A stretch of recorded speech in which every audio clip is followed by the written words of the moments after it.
Tampa Bay Buccaneer fans, NFL fans, what's going on? It's your boy, former Buccaneers defensive tackle, James Canida, and I'm here to bring you big games pewter perspective. Let's go.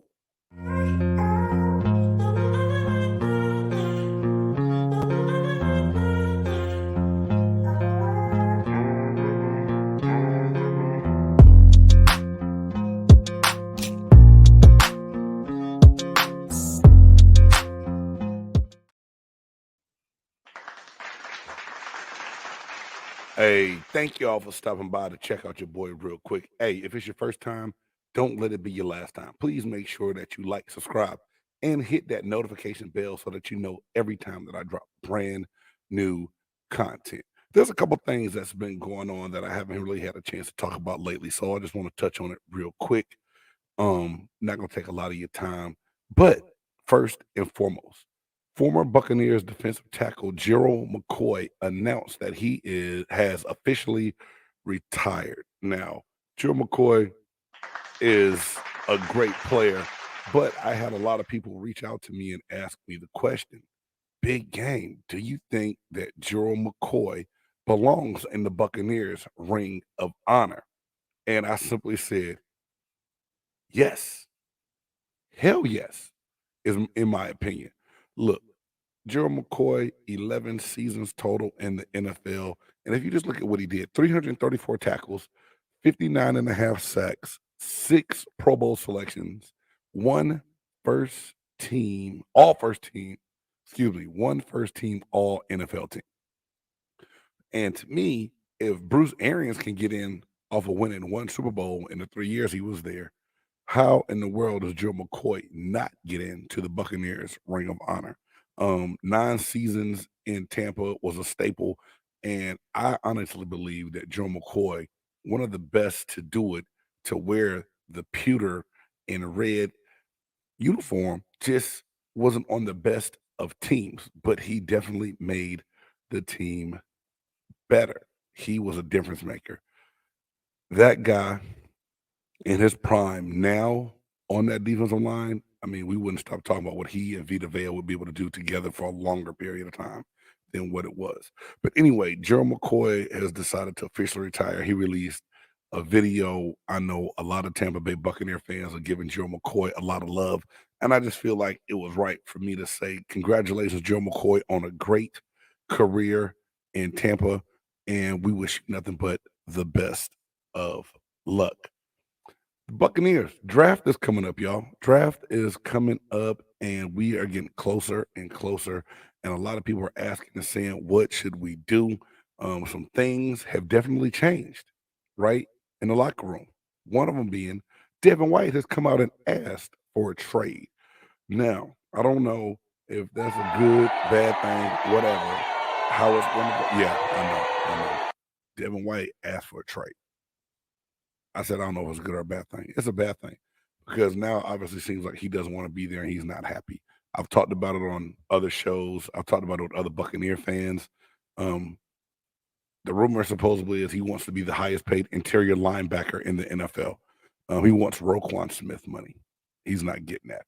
I've talked about Devin White's stats on, what should we do with Devin White on Games Peter perspective. If you haven't seen it, please go ahead and check that out. But realistically, every player has the right to want to be paid. We know the window of opportunity in the NFL is short. It's a small window of time. You have to be able to maximize when you can. I just honestly think that the timing was bad with Devin White. I'm not gonna sit here and say that Devin White doesn't deserve his money. I'll talk about his stats in my last podcast, like I said, but he's put numbers up. He did have some inconsistency last year. In some games that he played, Buccaneer fans were ready to, get rid of him. When you look at the Baltimore Ravens game and the first Carolina Panthers game, it was rough. Yeah, we know that. Anyway, so with that being said, when I start to think what the Buccaneers should target in the draft, once before I never said linebacker. But then the question has come up now, or I'm asking you Buccaneer fans, do you think that the Bucs should consider drafting a linebacker? I'm not saying that we don't need, I did have a let me correct this. I had a linebacker slated late as a special teams type player, and a late round guy that would try to secure a roster spot in camp and fight it out, but that could help us out on special teams. But does the thinking need to change now? Do we need to get a linebacker in earlier rounds since we may lose Devin White if he doesn't want to stick around, or if the Buccaneers aren't going to be able to pay him? Will he just play this last year and then be gone and test free agency? I know a lot can go on between that and the franchise tag and everything else, but I'm just saying hypothetically. So it makes you think, what might we need to do? We've had some free agent moves that I think are good moves. Ryan Neal comes over from the Seattle Seahawks to help that secondary out, 1 year deal. The deal that I like, y'all, Matt Fielder, offensive lineman coming in from the Los Angeles Chargers. I hadn't really had a chance to talk about Fielder a whole lot here lately, with all the things I've been doing and just getting busy. But looking at this guy's resume, I'm wondering what happened to why the Chargers let him go. I know they were supposed to pay him. They offered him a contract, then they rescinded it. Or no, I'm getting him in the over. Regardless, 78 career games, 73 starts. He was in LA for 33 games, started 30 of those. And when he was with the Pittsburgh Steelers, he played tackle and guard. He played guard for the Rams. He comes in, he's a very versatile offensive lineman. He has some years left on those tires on that tread, so he should be able to go out and make some plays and be sufficient on the offensive line.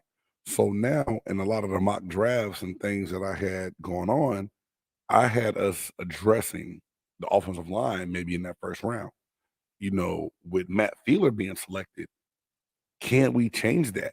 Can we scale it back just a little bit and maybe go edge rusher, safety, or cornerback in the first round? Because we need secondary help also. Although, you know, we got Jamel Dean back, we got Ryan Neal, we signed him, but we're still going to need to address that to go along.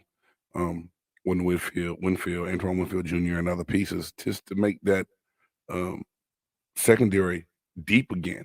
So we still need to make some of those picks. I want to know what you guys think. Who do you think we should get? Because a lot of the edge rushers that I like Van Ness, Will Anderson, um, the kid from Texas Tech, I believe they're going to be gone. I think they're top 5 picks, and we're sitting at 19. What do we do? Are we going to move up?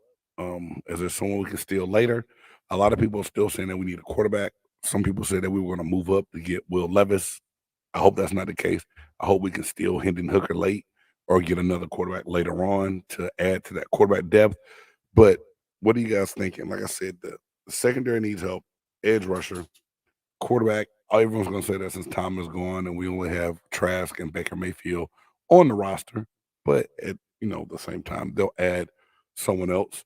Then linebacker. Do we add that now? Does that become a top priority to get in the first 3 or 4 rounds? We'll see. In the mock draft I did last night, I'm hoping that Christian Gonzalez is available. I don't think he will be, but the draft I was in, Joey Porter Jr. was right there, and that's who I said the Buccaneers get. If not, maybe a Brian Branch, safety out of Alabama. I've said that several times before. He's a versatile safety. He can do a lot of good things. And I think he'll be great in that Todd Bowles defense. I don't know. What do you guys think? But needless to say, guys, Gerald McCoy, Tampa Bay Buccaneer great.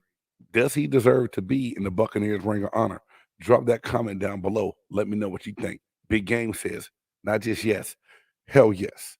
Is Matt Fielder enough on the offensive line to where we can be sufficient? And if Devin White doesn't want to be in Tampa, should the Buccaneers just let him go?